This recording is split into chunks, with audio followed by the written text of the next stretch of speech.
আজকের অনুষ্ঠান শুধুমাত্র আপনাদের জন্য। আমাদের তাজপুরে রাতের পার্টি শুরু হয়ে গেছে, তোমরা বুঝেই গেছো। চলো দেখতে থাকো পরপর ভিডিওগুলো, এখানে অনেক কিছু দেখা বাকি আছে।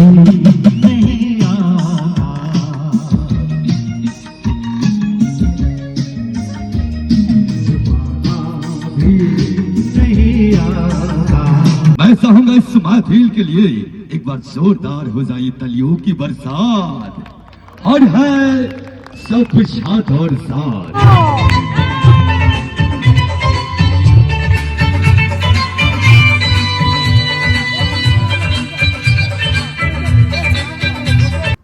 ডান্সের মাঝে একটু স্ন্যাক্সটা করে নিলাম।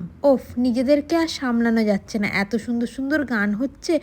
যাই হোক, এরপর আরও আছে কাপেল ডান্স, তোমরা পরপর দেখো সেগুলো।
ফাটিয়ে মজা করলাম। এরপর ডিনারটাও করা যাক। ডিনারে মেনুতে ছিল ফ্রাইড রাইস, চিলি চিকেন, বেশ ভালো লাগলো। তোমাদের ভিডিওটা কেমন লাগলো কমেন্ট করে জানিও। দেখা হচ্ছে পরের ভিডিওতে। চলো, তাজপুর ব্লগ এখানেই শেষ করলাম, টাটা।